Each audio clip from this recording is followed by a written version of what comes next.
¿sí? Nosotros seguimos un líder que está vivo, ¿sí? Alguien que vivió, que murió, pero resucitó y está vivo. Y el domingo que viene se hace memoria de esa resurrección de Jesucristo. Y porque Él vive, nosotros viviremos. Amén. El que cree en Él no morirá jamás, sino que vivirá para siempre. Pero en la presencia de Dios. Otros van a vivir para siempre, pero en otro lado. Si no se arrepienten a tiempo, si no buscan el rostro del Señor, como decía el pastor Daniel hoy, sabe que uno de los versículos emblemáticos en mi vida, que yo le digo siempre a las hermanas y a los hermanos cuando están pasando por momentos de dificultad o por pruebas espirituales, ¿verdad? A Dios le encanta meter pruebas espirituales, así que a veces, alguna prueba espiritual a veces tenemos que pasar para ver si aprobamos el examen. Entonces, usted cuando está en alguna prueba espiritual que Dios lo somete, usted tiene que ir a la palabra, a ver qué palabra lo va a sostener. Y a veces cuando los hermanos pasan por diversas pruebas, ese versículo que decía el pastor Daniel de buscar el reino de Dios y su justicia, es un versículo emblemático, hermano, porque es el antídoto contra el afán, contra la ansiedad, contra las preocupaciones, es el antídoto ante cualquier problema que nosotros tengamos, es el antídoto que Jesucristo nos ha dejado, ¿sí? Busca primero a Dios. Primero encárgate de buscar a Dios. Como le digo siempre, primero Dios, lo demás puede esperar. Decirle a tu hermano, primero Dios, lo demás puede esperar. ¿Verdad? Busca el reino de Dios y su justicia y todo lo demás, todo lo que necesites, todo lo que te haga falta, Dios lo proveerá. Dios lo suplirá, Dios lo va a añadir. ¿Sí? Y Jesús en ese pasaje hablaba de los lirios del campo, que no trabajan ni hilan, sin embargo Dios los viste con un esplendor bárbaro, y es hierba, que hoy crece y mañana se marchita. Hablaba Jesús de los pajarillos, que Dios los alimenta. Entonces, a veces no sé si hay hermanos que se consideran que son menos que la creación, que siempre andan ahí como mendigando alguna añadidura. Hermano, no tenés que andar mendigando nada, lo que tenés que hacer es buscar a Dios primero. Busca a Dios y todo lo demás Dios te lo va a añadir, ¿sí? Conforme a su gloria, a su poder, conforme a la necesidad que tengas, Dios te va a suplir. Pero a veces, bueno, por más que uno lo repita, ¿vio? A veces parece que entra por un oído y sale por el otro. Entonces a veces las bendiciones empiezan a mermar un poco. ¿Y qué pasa? Y lo que pasa es que dejaste de hacer lo que estabas haciendo antes. Antes, cuando estabas sin nada y viniste a la iglesia, buscaste a Dios de todo corazón y Dios te bendijo y Dios te prosperó.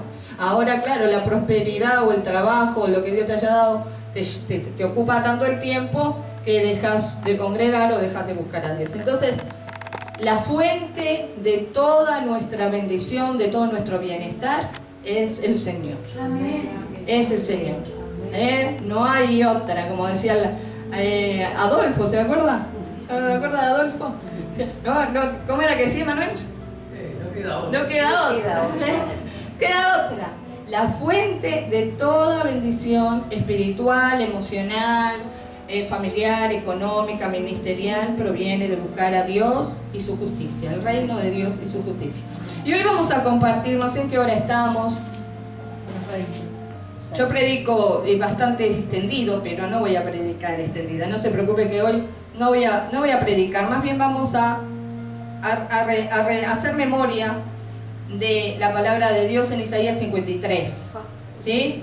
Isaías 53, que habla acerca de este Cristo poderoso, de este Cristo que resucitó entre los muertos con poder y victoria, de este Cristo que está sentado a la diestra de Dios Padre Todopoderoso, intercediendo por tu ánimo, intercediendo por tu vida, por mi vida, intercediendo para que tu ánimo y mi ánimo no decaigan. Así dice la palabra. Mire qué importante es para Jesús tu ánimo, el ánimo de una persona. Porque depende con el ánimo que te levantes, así va a ser tu día. Algunos dicen, ay, hoy me levanté con buen ánimo. Y otro, bueno, hoy no me levanté con muy buen ánimo. Y bueno, y eso ya va a condicionar el resto de tu día. Así que cada vez que pienses que tu ánimo anda por el piso, acordate que hay alguien que está a la diestra de Dios Padre intercediendo, orando por tu vida para que tu ánimo se levante en ese día y te cambie ese día, ¿eh? Se cambie el transcurso de tu día. Gloria a Jesús. Y dice Isaías 53, habla del sufrimiento del siervo de Jehová. Como le decía hoy, lo que nos diferencia a los cristianos, ¿sí?, a la fe cristiana de las falsas religiones, es la vida, muerte y resurrección de Jesucristo, el Hijo del Dios viviente. Amén. Seguimos un líder vivo. Hay alguien que nos dirige, que nos gobierna, que está vivo y vive en nuestra vida. Y ese es el Señor, y vive en su iglesia, y vive en todos aquellos que le buscan. Hay otras personas en este mundo que siguen a las sectas, que siguen falsas religiones, ¿sí? Pero ninguno de ellos se pueden jactar de que siguen un líder vivo. Como le decía hoy, los que siguen al Buda, el Buda murió y no resucitó. Los que siguen a Mahoma, Mahoma murió y no resucitó. Y así los líderes y gobernantes de las naciones, ¿sí?, todos han muerto, ninguno ha resucitado. El único que demostró que hay vida después de la muerte fue Jesucristo, el Hijo del Dios viviente. Amén. Gloria a Dios. Y en su ministerio terrenal hizo varias resurrecciones. Y no solamente él, sino que le delegó ese poder y esa autoridad a su iglesia, porque aún sus apóstoles también hicieron resurrecciones. Como el apóstol Pedro, como el apóstol Pablo, ¿sí? Pedro resucitando a Dorca y Pablo resucitando también a Eutico, un chico que había caído en una ventana, porque Pablo hablaba largo como yo, ¿vio? Y dice que se hizo la medianoche y Pablo seguía hablando, y el chiquilín empezó a cabecear y se durmió. Y se cae de la ventana y cayó muerto. Pero en el aposento ese habían varias lámparas encendidas. ¿Cuánto tienen la lámpara encendida hoy? Amén. Y dice que Pablo se tendió sobre ese chico y ese chico volvió a la vida. Entonces, Jesucristo, que es la resurrección y la vida, no solo resucitó a él, resucitó a varios y le delegó ese poder a su iglesia. Pero vamos a hablar acerca de este siervo sufriente de Isaías 53, que es el mismo Jesús, digan lo que digan los rabinos o lo que digan los judíos, los extremistas ortodoxos. Jesús cumplió con la profecía de Isaías 53. No hay otro que haya cumplido con lo que dice la profecía de Isaías 53. Isaías 53 nos habla de que este siervo tan sufrido expuso su vida para salvar la mía. Expuso su vida para salvar tu vida. Decirle a tu hermano, expuso su vida para salvar la tuya. ¿Por qué sufrió tanto? Para salvarte a ti, para salvarme a mí, para que las cosas que teníamos que pasar nosotros por vivir en enemistad con Dios, alejados de Dios, en rebeldía y en condenación, pudiéramos recibir la bendición de que alguien tomara ese lugar por nosotros, nos perdonara, nos sanara, nos libertara, nos ayudara. Y dice Isaías 53, he aquí mi siervo será prosperado, será engrandecido y exaltado y será puesto muy en alto. Aleluya. ¿Se ha cumplido esto? Por supuesto que sí, hermano. Por supuesto que sí. Porque dice Filipenses 2, que toda rodilla se doblará y toda lengua confesará que Jesucristo es el Señor, para gloria de Dios Padre, porque Dios le dio a Jesús, por cuanto fue obediente hasta la muerte y muerte de cruz, un nombre que es sobre todo nombre. Jesús así es tan exaltado, hermano, y es tan grande mi Jesús, mi Maestro, mi Raboní, que hasta el día de hoy Hasta el día de hoy el mundo entero combate la fe cristiana. El mundo entero, aquellos que son enemigos de la cruz de Cristo, enemigos del mensaje del Evangelio, combate la iglesia y el cristianismo, diciendo aquí no se hable de Jesús. Le decía hoy, le contaba a los hermanos hoy, que ayer veía un video de 2 senadores en Israel, ¿sí? No sé, los nombres de ellos no sé, pero que habían hecho un proyecto de ley para que se prohibiera en la Nación Santa en Israel hablar del Evangelio y hablar de Jesús. Cosa que el primer ministro de Israel, Benjamín, usted ya sabe el apellido, no me sale ahora en el Netanyahu creo que dice que derogó eso.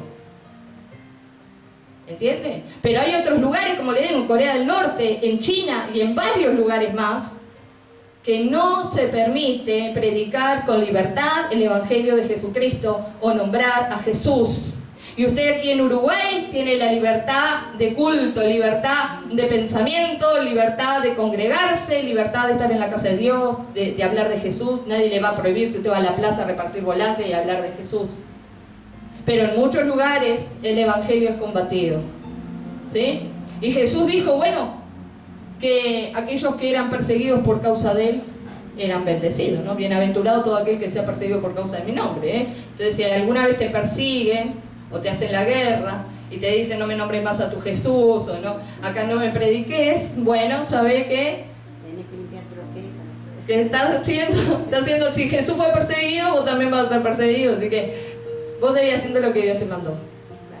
Pero acá dice que iba a ser, este siervo sufriente iba a ser prosperado, iba a ser exaltado, iba a ser conocido. Y sabe que nuestro calendario marca antes de Cristo y después de Cristo. Le guste a quien le guste, no le guste a quien no le guste. Jesucristo, el Hijo de Dios, marcó la historia y la sigue marcando hoy. Y dice aquí que sería puesto muy en alto. ¿Cómo se asombraron de ti mucho? De tal manera fue desfigurado de los hombres su parecer y su hermosura, más que la de los hijos de los hombres. Así asombrará él a muchas naciones, los reyes cerrarán ante él la boca, porque verán lo que nunca les fue contado y entenderán lo que jamás habían oído. ¿Quién ha creído a nuestro anuncio?, dice Isaías, y sobre quién se ha manifestado el brazo de Jehová. Subirá cual renuevo delante de él, como raíz de tierra seca. No hay parecer en él ni hermosura, le veremos más inatractivo para que le deseemos. Despreciado y desechado entre los hombres, varón de dolores y experimentado en quebranto, y como que escondimos de él el rostro, fue menospreciado y no lo estimamos. Ciertamente llevó él nuestras enfermedades y sufrió nuestros dolores, y nosotros le tuvimos por azotado, por herido de Dios y abatido. Mas él, herido fue por nuestras rebeliones, molido por nuestros pecados. El castigo de nuestra paz fue sobre él, y por su llaga fuimos nosotros curados. Todos nosotros nos descarriamos como oveja, cada cual se apartó por su camino, mas Jehová cargó en él el pecado de todos nosotros. Angustiado él y afligido, no abrió su boca. Como cordero fue llevado al matadero, y como oveja delante de sus trasquiladores enmudeció y no abrió su boca. Por cárcel y por juicio fue quitado, y su generación, ¿quién la contará? Porque fue cortado de la tierra de los vivientes, y por la rebelión de mi pueblo fue herido. Y se dispuso con los impíos su sepultura, mas con los ricos fue en su muerte. Aunque nunca hizo maldad, ni hubo engaño en su boca. Con todo eso, Jehová quiso quebrantarlo, sujetándole a padecimiento. Cuando haya puesto su vida en expiación por el pecado, verá linaje. Vivirá por largos días, y la voluntad de Jehová será en su mano prosperada. Verá el fruto de la aflicción de su alma y quedará satisfecho. Por su conocimiento justificará a mi siervo justo a muchos, y llevará las iniquidades de ellos. Por tanto, yo le daré parte con los grandes, y con los fuertes repartirá despojos, por cuanto derramó su vida hasta la muerte, y fue contado con los pecadores, habiendo llevado el pecado de muchos y orado por los transgresores. Amén. Otro día que tengamos más tiempo vamos a examinar, escudriñar un poco más la profecía de Isaías 53. Pero aquí parte de los primeros versículos que estábamos hablando, habla de alguien, ¿sí?, que iba a sufrir el abandono de muchos, que iba a sufrir a veces el desprecio, el menosprecio de muchos, que quizás iba a tener a veces pocos amigos. Y de hecho, hermano, fue así. Porque en su ministerio terrenal mucha gente lo buscaba por las añadiduras. Aquellos que lo seguían, sus discípulos, en el momento más difícil de Jesús, uno lo traicionó, dos lo traicionaron, pero todos lo abandonaron. A veces no entiendo a algunos pastores que dejan el ministerio porque la gente no está, la gente se le va, o porque se le rebeló uno, o porque alguno lo traicionó, o porque... Y hermanos, si traicionaron a Jesús y se abandonaron a Jesús, ¿por qué no te van a abandonar a vos o por qué no te van a dejar a vos? Ahora el tema es en dónde vos estás enfocado. ¿Estás enfocado en la gente o estás enfocado en Jesús? En el llamado que Jesús te hizo. ¿Sabes por qué yo sigo aquí desde hace casi 17 años? Porque Jesús, después que pasé por muchas cosas fuertes o no tan fuertes, depende, ¿no? Cada cual lleva la cruz que le toca llevar. Para mí, he pasado por pruebas bastante complicadas. Para mí. Pero de todas ellas salió más que vencedora por Cristo Jesús. Pero ¿sabe por qué la obra sigue funcionando? Porque un día Jesús me agarró ahí bajando la escalera y me dijo, así te quede uno, vas a seguir predicando. Porque para mí es tan importante un alma como multitudes. Yo me paré por una samaritana, por un Zaqueo, por un Mateo. Uno solo para mí es importante. Porque yo morí por uno. Me fastidia a veces cuando solo en las publicaciones ponen números. Y bautizamos tantos números y tantos números. Me acuerdo cuando David quiso hacer un censo para saber sobre cuántos gobernaba y Jesús se enojó con David. Porque Dios no es Dios de número. Dios no vino a conquistar reinos, ni gobernantes, ni naciones. Él vino a conquistar corazones. Un corazón para Jesús es importante. El cambio y la transformación de un corazón. Porque ¿qué te sirve tener 6.000 personas, 8.000 personas, si en el momento que Jesús viene, la mayoría de lo que vivieron fue una experiencia emocional? Ay, sí, qué lindo mensaje, qué lindo Jesús, pero salieron de la iglesia y volvieron a la misma, volvieron a hacer lo mismo. Nunca obedecieron a Dios y a su palabra. Nunca cambiaron de actitud. Ahora si tenés 8.000, 10.000, 15.000, 20.000, pero han entendido y han entregado su corazón a Jesucristo, se han arrepentido de corazón y han aceptado al Señor en su vida y han transformado su vida a través de Cristo. Y no dejan hablar de Jesús, porque cuando usted está enamorado de Jesús, hermano, el Jesús en la boca tiene que fluir. Decía tu hermano, si vos amás a Jesús y Jesús está en tu corazón, en tu boca tiene que estar el nombre de Jesús. Ah, porque todos cantan acá, enamorado de Jesús, enamorado, estoy enamorado. Pero en la calle, nunca un Dios te bendiga, un Cristo te ama, Jesús te ama, nunca. Entonces, los verdaderos cristianos se ven ¿dónde? Afuera. Acá adentro también, pero afuera aún más. Y Jesús, no sé, Ricardo, cuando estaba enamorado de Delia, si le contaba a sus compañeros de trabajo de Delia. No contaba nada, solo iba a buscarla a la peluquería. Cuando uno está enamorado, uno anda queriendo hablar del enamorado o de la enamorada. Si estás enamorado de Jesús, Jesús debería fluir en tu vida. ¿Ven? Como debería fluir en la mía, obviamente. Y bueno, pero volvemos a Isaías. Dice aquí que, como le decía hoy, en el momento más difícil de su vida, algunos lo traicionaron, lo vendieron. Otros aceptaron su mensaje, otros rechazaron su mensaje. Y en realidad también todos lo abandonamos en algún momento. ¿Y sabe lo que a mí me gusta de estos primeros pasajes de Isaías? Que cuando yo sufro cosas así, yo no me victimizo. Porque hay alguien que puede compadecerse de mí. Hay alguien que vivió lo mismo que viví yo. Entonces no ando contando todas mis penurias, hermano, porque si yo le contara todo lo que vivo y todas mis luchas internas y externas y todas las cosas que paso, usted a veces capaz que saldría espantado. Entonces yo se las cuento con quien me puede entender. ¿Sí? Con quien es también el pastor de los pastores, es mi pastor. Y lo que me gusta de Jesús, que dice que Él era varón de dolores y que era experimentado en el quebranto. Por eso digo que hay alguien que te puede entender, porque a Él nadie se la contó, a Él nadie le dijo, no, Jesús lo experimentó en carne propia el quebranto. Él lo vivió el quebranto.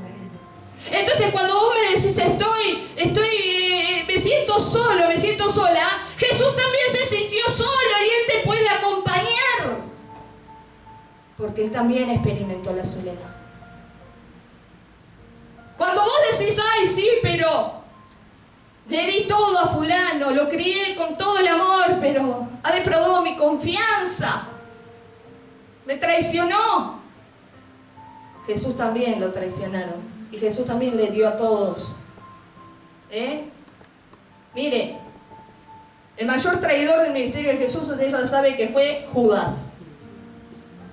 Y lo que tuvo Judas fue remordimiento. Y bueno, y usted sabe que los que tienen remordimiento, los que traicionan, y en vez de arrepentirse, tienen remordimiento, se terminan ahorcando solos. Porque Pedro también falló como discípulo. Pero Pedro no tuvo remordimiento, Pedro tuvo arrepentimiento. Dice que cuando negó al Señor lloró amargamente. Y fue tan así que Pedro se volvió a sus tareas laborales de antes. Dijo, bueno, esto no es para mí. Pero Jesús lo fue a buscar a Pedro. Dijo, Pedro, un día te dije que pastorearas a mi pueblo, que pastorearas mis corderos. ¿Me amás? Bueno, sí, te amo, Señor. Entonces hacé, Pedro, lo que te mandé a hacer. Por eso Pedro fue restaurado. Pero acá es lo que le digo. Jesús es varón experimentado en el quebranto. Y eso es maravilloso, hermano. Pase lo que pase en tu vida, saber que hay alguien que se compadece de ti y que puede ayudarte a salir de eso. Porque Él también las pasó. Y Él también salió de todo eso. Otra de las cosas maravillosas es que aquí lo deja bien claro Isaías, diciendo que ese siervo sufriente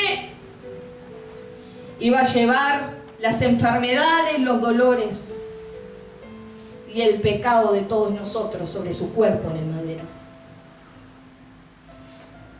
Le pongas el nombre que le pongas a la enfermedad, aún estos virus nuevos que están surgiendo, se llame como se llame, las dolencias del alma, las dolencias emocionales o tus dolencias físicas, se llame como se llame tu enfermedad, que a veces algunos están desahuciados por la ciencia, pero no por Dios.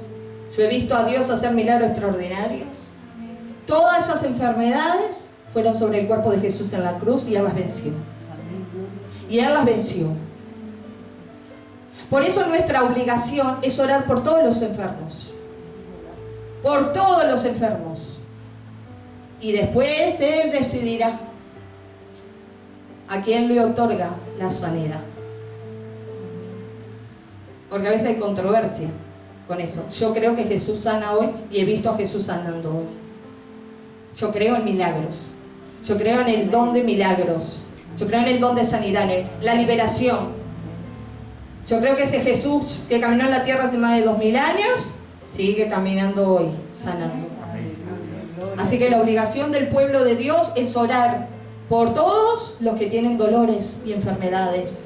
Y saber que Jesús sufrió todo eso para que nosotros podamos tener esperanza, hermano, lo que el mundo no tiene. A mí muchas veces, ya usted ya lo sabe, con respecto a la familia, cuántas veces vino la ciencia, los médicos a decir, bueno, fulano ya le quedan horas de vida. Y hemos orado y Jesús ha obrado. Y nosotros dice que cuando Jesús dice ciertamente llevó nuestras enfermedades, sufrió nuestros dolores, dice que nosotros todos, o por lo menos lo de aquel tiempo, ¿no? Dice, lo tuvieron por azotado, por herido de Dios y abatido. Decían, viste, este se quiso igualar a Dios, ahora Dios lo castigó. Esa gente de ese tiempo, los escribas, los fariseos, aquellos que esperaban que Jesús trajera una revolución política, Jesús vino a traer una revolución dentro de cada uno. Porque querían ser liberados del Imperio Romano. Entonces, como Jesús no los liberó del Imperio Romano, los liberó del poder de Satanás, pero ellos querían liberarse del poder romano. Que ya se pusieron contra Cristo. Como les dije, no se guíe por la gente, hermano, porque la gente es así. Un domingo de Ramos dice, bendito el que viene en el nombre del Señor. Y el jueves dice, crucifícale. Cambian de opinión muy fácil. El Hijo de Dios tiene carácter espiritual y no cambia de opinión. Pero vos sos del que cambias de opinión rápido, ¿sí? Tener palabra, ¿no? Si decís bienvenido, mantener bienvenido. Pero la gente es así. Hoy te quieren, mañana te quieren hinchar los ojos. Y dice acá que lo tuvieron por azotado, por herido y abatido de Dios, ¿no? Es más, se burlaban de él en la cruz, decía, si eres el Cristo, entonces bájate de la cruz. Como le digo, el diablo estaba tan confundido a veces que no sabía. Primero estaba contento porque Jesús estaba en la cruz, pero después que Jesús estaba en la cruz, como ignoraba el plan de Dios, decía, bueno, bájate de la cruz. Ya no sabía qué era mejor, si Jesús estuviera en la cruz, si Jesús se bajara en la cruz, porque el diablo es así. Es un perturbado. Como ignora a veces los propósitos tan grandes de Dios. Él puede vislumbrar algo, pero el que tiene la última palabra siempre es Dios. Y dice que lo tuvieron a Jesús por eso. Pobrecito Jesús, ¿no? Decía. Es más, estaba ahí, dice más adelante, después crucificado como un malhechor, entre dos malhechores allí, ¿no? Dice, mas él herido fue por nuestras rebeliones y molido por nuestros pecados, lo que nos separaba de Dios. El pecado es la enfermedad de esta humanidad, Jesucristo es la cura. Y dice, y el castigo de nuestra paz, y esto es algo también que siempre ha ministrado mi vida, dice, el castigo de nuestra paz fue sobre él, y por su llaga fuimos nosotros curados. Así que si tú disfrutas de paz, shalom, si tú disfrutas de paz mental, paz interior, paz espiritual, paz en tu vida, por donde andás, tenés paz, porque tenés paz con Dios y la paz de Cristo ha inundado tu corazón, no es mérito tuyo. Hubo alguien que pagó un precio muy alto para que tú tengas paz. Y ese fue Jesucristo, el siervo sufriente, el Hijo de Dios. Alguien me decía el otro día, uy, cuánto me hace falta hablar contigo porque vos me irradias una paz. Y le digo, mira, no soy yo, es Jesús en mí. Y si vos querés, podés tener esa misma paz. Donde estás, dobla tus rodillas y pedirle a Dios que te dé la paz de Él. Porque paz no es ausencia de problemas. Porque problemas más grandes o menores podemos tener todos. Pero es la actitud, ¿sí? Esa tranquilidad interna de cómo nosotros atravesamos esa situación. Por eso Jesús dice, mi paz sobrepasa todo entendimiento. El mundo no puede entender cómo vos en medio de una crisis económica vos tenés paz. ¿Y por qué tenés paz? Y porque sabés que Dios proveerá todo lo que te falta conforme a su riqueza en gloria en Cristo Jesús, Señor nuestro. O como le decía hoy, Salmo 34, los leoncillos necesitan y tienen hambre, pero los que confían en Jehová no tendrán falta de ningún bien. Entonces, ¿por qué tú tienes paz? ¿Por qué tú no andas ahí con la pancarta fuera del Palacio Legislativo y quiero aumento, y quiero aumento, y quiero aumento? Porque sabes que el que te puede aumentar, ¿quién es el que te puede aumentar sueldo? Te puede dar... ¿Quién es? El Señor. Decime, Esther, fuerte. Jesús. Jesús. Amo, reina Esther. Jesús. Anda llorando allá los senadores, los diputados. No se te fueran a dar importancia. Vas a llorar toda tu vida, vas a ir con la pancarta toda tu vida. Yo te diría que no pierdas más el tiempo. Que si querés que tus finanzas, querés prosperar, doblar rodillas y busca a Dios. Tener paz en medio de las situaciones. Dice, y por su llaga fuimos nosotros curados, ya lo sabemos, ¿no? Todos nos descarriamos como ovejas. A veces, Somos torpes, ¿eh? Somos torpes a veces, ¿eh? Somos torpes a veces, ¿eh? Nos descarriamos, ¿eh? La oveja es maravillosa, pero es media torpe. Es media torpe, por eso necesita un pastor, ¿eh? Que ande ahí con la vara y el callado. Bum, bum, bum. Pasa que a veces, ¿qué sucede con los pastores? Que el pastor es tu amigo mientras te dice todo bien. Ahora, cuando te quiere pastorear, ahí ya el pastor parece tu enemigo. Claro, porque tiene que señalarte las cosas que estás cerrando. Y que tenés que ponerte en órbita con Dios.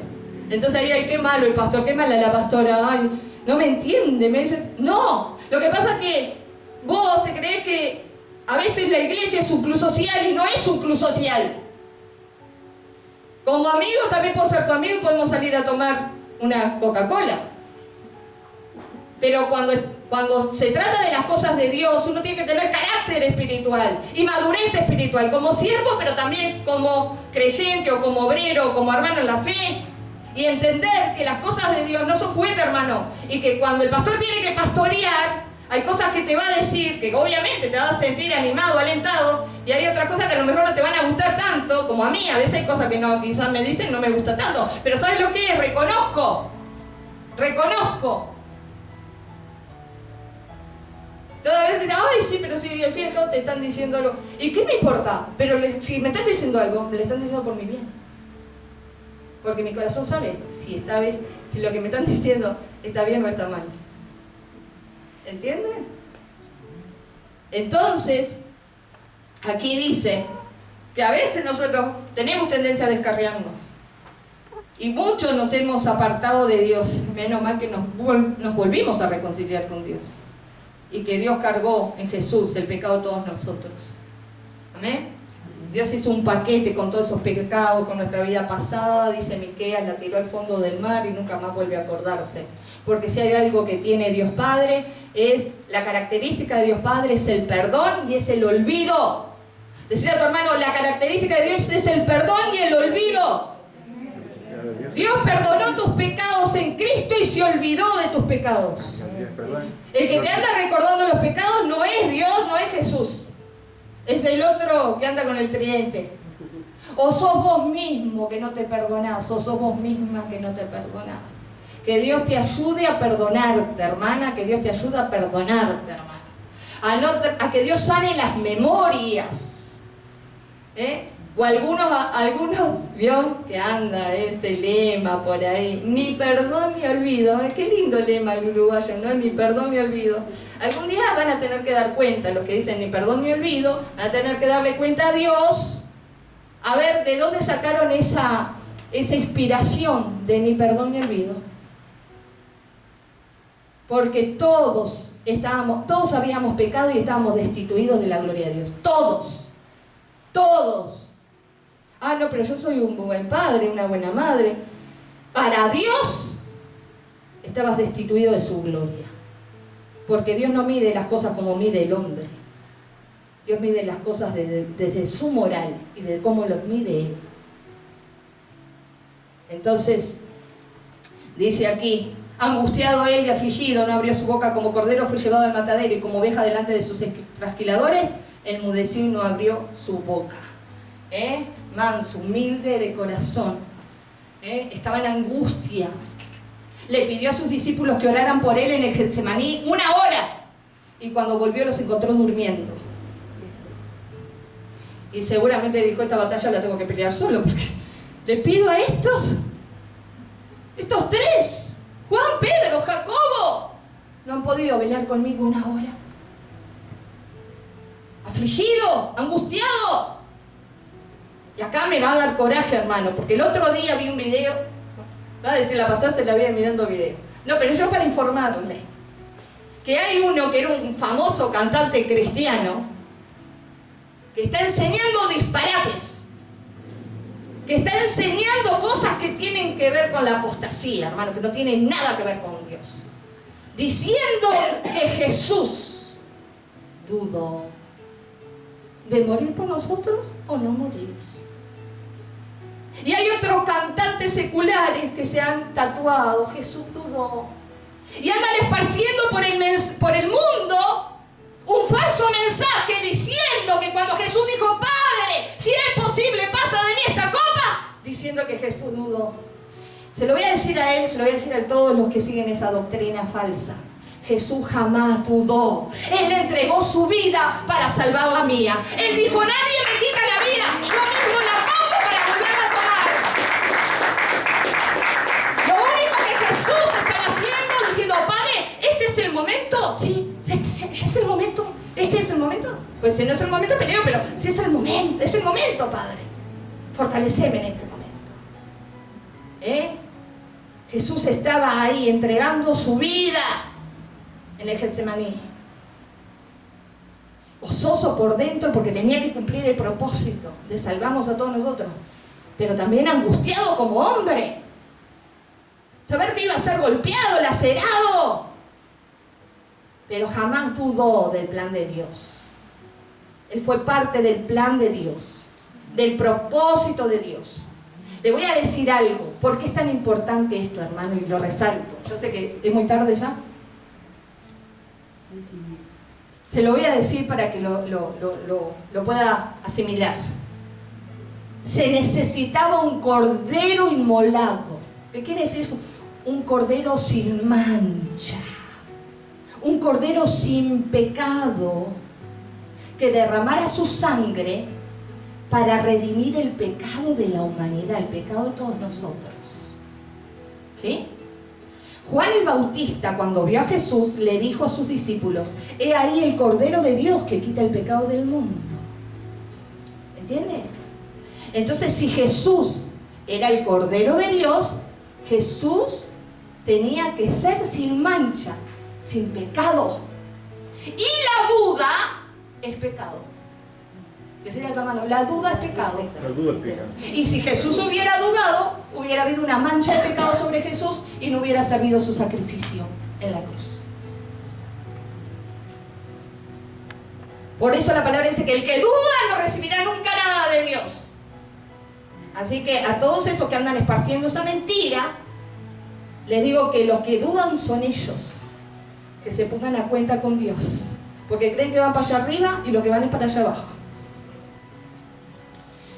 Dice aquí que fue sumiso a aquellos que lo llevaban hacia el monte Calvario. Por cárcel y por juicio fue quitado. Jesús fue acusado falsamente. Se hizo una reunión en el Sanedrín ahí a medianoche, ni siquiera le hicieron un juicio justo. Ya lo agarraron, lo encarcelaron, lo llevaron a Pilato, lo llevaron a Herodes. Pilato decía, no encuentro nada de qué acusar a este hombre, dejen que le dé un latigazo, un par de latigazos y lo suelto. Y seguía el pueblo y los religiosos gritaban, crucifícale, crucifícale. Estaban ensañados en contra de un hombre, hermano, un hombre de carne y hueso. No tuvieron misericordia, no tuvieron compasión, no tuvieron piedad. Pero también era un plan de Dios. Yo a veces cuando miraba películas cuando era chica de Jesús, yo miraba a veces y decía, si yo estuviera ahí hubiera dicho, Jesús. Porque yo creía que si estaba entre la multitud, mientras todos decían crucifícale, yo iba a defenderlo. Mentirosa, ¿cuántas veces lo negué con mi vida, hermano? Seguramente si estábamos ahí también íbamos a andar negando. Porque todos lo negamos de una forma u otra veces. Dijera Darío Salas, un gran maestro de la palabra que ya falleció, decía, todos andan con el gallo en el hombro, como Pedro, negando a Jesús a veces. Solo el poder del Espíritu Santo cuando transforma las vidas nos da el poder para seguir y servir al Señor y ser fiel a Él. Y Jesús fue fiel. Y dice que aquí, bueno, fue injusto todo lo que le hicieron, que fue cortado de la tierra de los vivientes. Pero por causa de Él no, por la rebelión de su pueblo, por la rebelión nuestra. Todo lo que Él hizo fue a favor nuestro. Se dispuso con los impíos su sepultura. porque lo condenaron ahí a la cruz con 2 malhechores, como si él fuera un malhechor más. Uno lo injuriaba y otro tenía temor de Dios. Y yo hace un tiempo les dije que todos tendríamos que hacer la oración del ladrón en la cruz, que dice: acuérdate de mí cuando vengas en tu reino. Acuérdate. Entonces, es como el mundo, esa representación del Calvario es bien de Cristo, el centro de todo. Algunos lo aborrecen, otros lo aceptan. Y dice aquí, por esa muerte en la cruz, porque dice allá, en el Antiguo Testamento dice: maldito todo aquel que es colgado en un madero. ¿Sí? La cruz era un símbolo de maldición. Pero hoy en día la cruz es nuestro símbolo de bendición, el símbolo de nuestra victoria, el símbolo de la misericordia de Dios sobre todos nosotros. Estoy por comprarme una cruz bien grande. Quiero comprar, antes usaba cruz, ahora no tengo cruz. Me voy a comprar una cruz bien grande acá. Y no es para espantar vampiros, es para Jesús. Hay 2 símbolos que hablan de la misericordia de Dios sobre los hombres. Uno es el arco iris. El arco iris, con el cual Dios le prometió a Noé nunca más destruir la tierra bajo agua. Y algunos han agarrado ese símbolo, que es de la misericordia de Dios, para hacer atrocidades.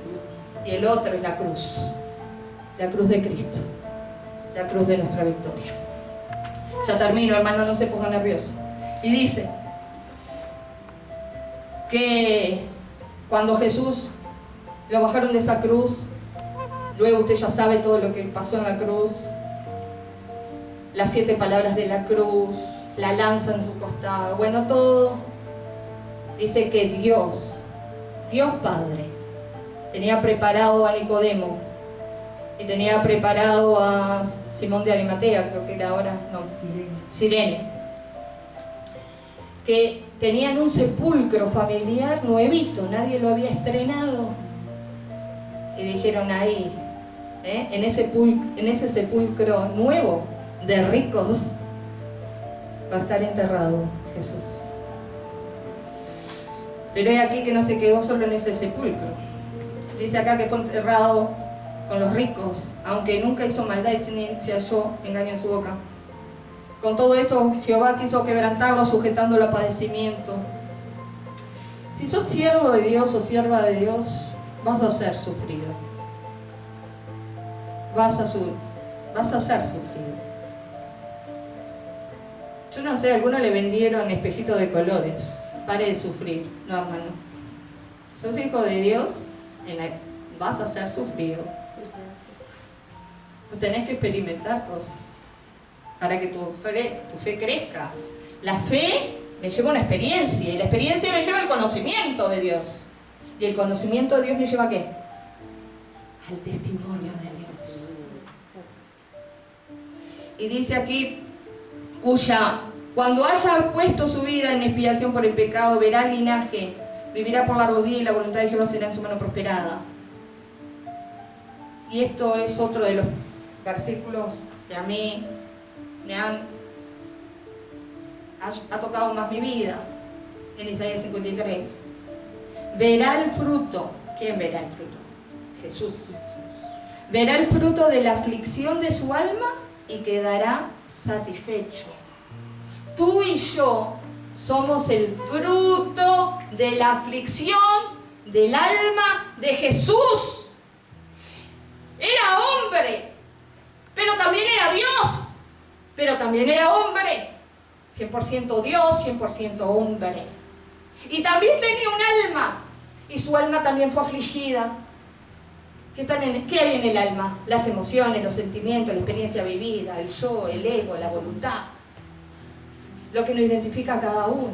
Todo eso Jesús lo doblegó por amor a ti, por amor a mí. Pero ahora que ya pasó por eso, que ya murió y resucitó, y que está a la diestra de Dios y que tiene un nombre sobre todo nombre, Él te mira a ti como el fruto de esa aflicción. Ahora, la pregunta que deberíamos hacernos es: ¿está Jesús satisfecho conmigo? Yo me pregunto a veces. Porque acá dice, verá el fruto de la aflicción de su alma y quedará ¿qué? Satisfecho. ¿Qué es estar satisfecho? A Mirta, que le gusta ir a comer asado y chinchulín y riñón, cuando ya le dice a la moza, no me traigas más parrilla, ya estoy satisfecha.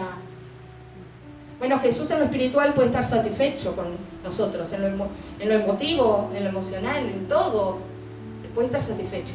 Ahora acá por fe, yo creo que Isaías dice que Jesús verá el fruto de la aflicción de su alma y quedará satisfecho. Que esté Jesús satisfecho contigo, que esté satisfecho conmigo. Y por su conocimiento, lo que yo le decía hoy, fue un varón experimentado en el quebranto, justificará mi siervo justo a muchos y llevará las iniquidades de ellos. Él, a través del conocimiento de él, de su sabiduría, de su inteligencia, de lo que él vivió, nosotros hemos sido justificados por el Espíritu Santo, porque por él, por su sacrificio, y porque el Espíritu Santo, que es el encargado de la santificación, nos ha santificado. Y podemos hoy presentarnos delante de Dios. Por tanto, dice aquí, yo le daré parte con los grandes, con los fuertes repartiré despojo por cuanto derramó su vida, hasta que le convino, derramó su vida. Hasta que lo trataron bien. Hasta que hubo ofrenda y diezmo. Hasta que las mujeres sostuvieron su ministerio. ¿Hasta dónde derramó su vida Jesús? Hasta la... ¿Cómo se dice en inglés? ¿Cómo? Death.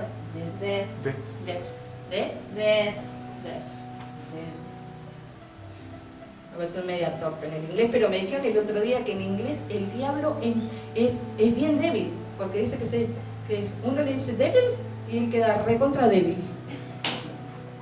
Así que no lo nombren en español, nómbrenlo en inglés. Vete débil, porque está bien débil. Pero acá dice que Jesús fue obediente hasta la muerte y muerte de cruz, dice, y que derramó su vida hasta la muerte. Y fue contado con los pecadores, habiendo él llevado el pecado de muchos y orado por los transgresores. Ahora, otra parte importante de esta escritura. Jesús no solo lleva el pecado de todos los que le aceptan, sino que también tiene otra función aquí. No solo lleva el pecado, sino que también él ora por los cristianos descarriados, por los que han transgredido las leyes de Dios. Así que Jesús no solo lleva el pecado, sino que también ora. Hay esperanza para el pecador, pero hay esperanza para el transgresor. Si un transgresor descarriado se arrepiente y vuelve, el Señor lo recibe. Porque Jesús está orando por él. No importa el pecado grosero que hayan hecho, no importa lo que hayan ofendido a Dios, Jesús está orando por tu vida. Jesús está orando por los transgresores. Así que, como le digo hoy, le digo siempre, mientras hay vida, hay esperanza. Mientras hay vida, siempre va a haber esperanza. Seas un pecador o seas un transgresor, siempre va a haber un Cristo glorioso que va a estar ofreciendo su vida para salvar la tuya. Amén. Amén. Gloria a Dios. Vamos a ponernos de pie en esta tarde. Le damos un fuerte aplauso al Señor.